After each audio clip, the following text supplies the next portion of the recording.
Welcome to मामुनी पाकघर। मैं आज आपलोक eight paneer recipe देखाम। Paneer बाटार मसला तार कारण मैं कि सामग्री लैसो आसक ये लैसो पियाज 3-4टा ये बिलाही केटामान काजू केटामान নহৰু आदा जलकिया और पनीर मोर यात प्राय 300 ग्राम मान आछे। एटा मैं रेसिपिटो केनेके बनाम ताके आपलोक देखाम। एटा मैं केराही एखन पाति ललो ताते तेल दिलो तेलखिनि गरम हल तार मैं गोटे मसलाखिनि जिमानखिनि मैं सामग्री काटि लैसिलो गोटेइखिनि ढाली दिलो।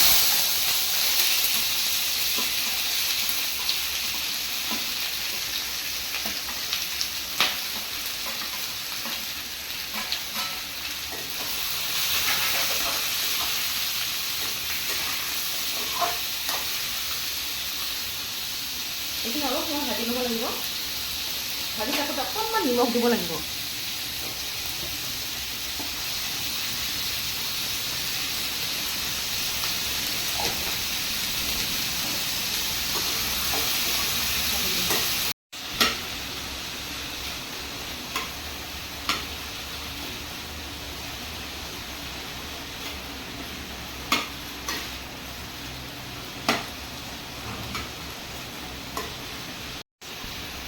এয়া এই বিলাহীখিনি লাহে লাহে অলপ অলপ গলি গৈছে। এতিয়া মই এইখিনি নমাই ঠাণ্ডা হ'বলৈ দিম। ঠাণ্ডা হ'লে মিক্সিত মই এইখিনি পিচি এটা পেষ্ট বনাই ল'ম।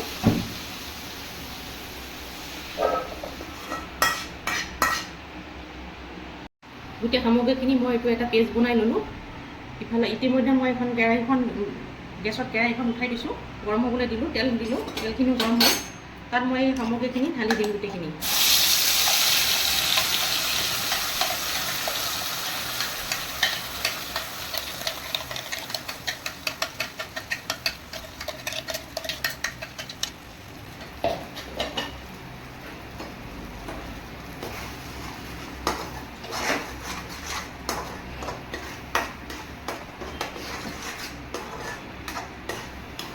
এনেকৈ অলপ কিছু সময় লৰাব লাগিব।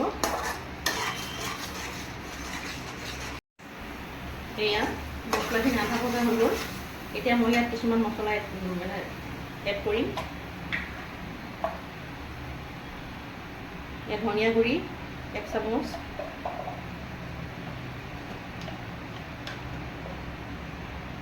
জিৰা গুড়ি 1 চামুচ,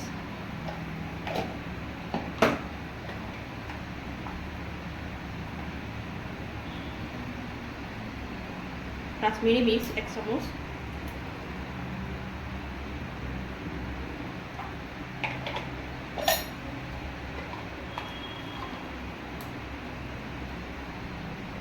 ৰেড চিলি,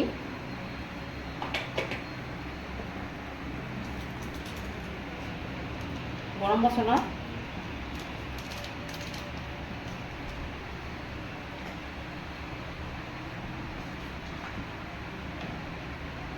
অলপ হালধি,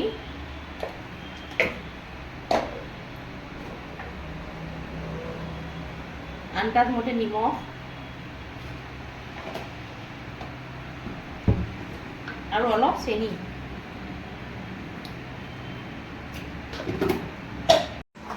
এতিয়া গোটেই সামগ্ৰীখিনি মই মিক্স কৰি ল'লোঁ। এনেকৈ আৰু কিছু সময় মই সিজিবলৈ দিম।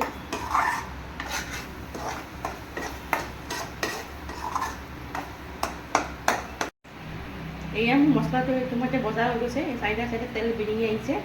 ইয়াত এতিয়া মই গাখীৰ ঢালিম। আপোনালোকে গাখীৰৰ বদলি পানীও ঢালিব পাৰে, কিন্তু গাখীৰ ঢালিলে তাৰ টেষ্টটো অলপ বেলেগ হয় আৰু খাবলৈ।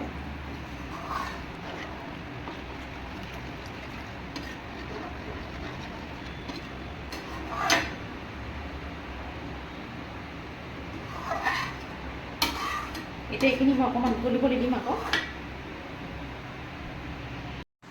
এয়া গ্ৰেভিটো বৰ্তমান এনেকুৱা হৈছে। এতিয়া মই ইয়াত এই পনীৰখিনি এড কৰি দিম।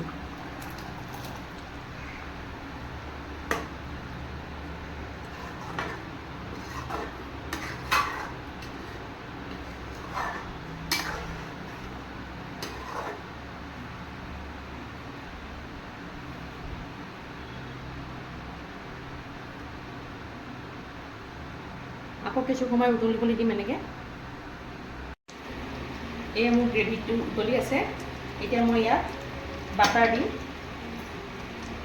এনেকুৱা সৰু সৰু দুটা বাটাৰ দিম মই।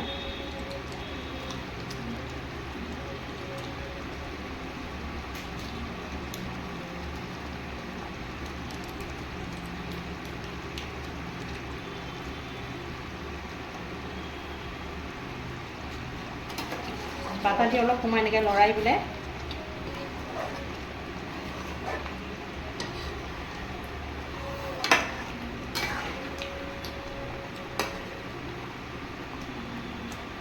গেছৰ ফ্লেমটো অফ কৰি থ'ম। মোৰ পনীৰ বাটাৰ মছলা ৰেডি।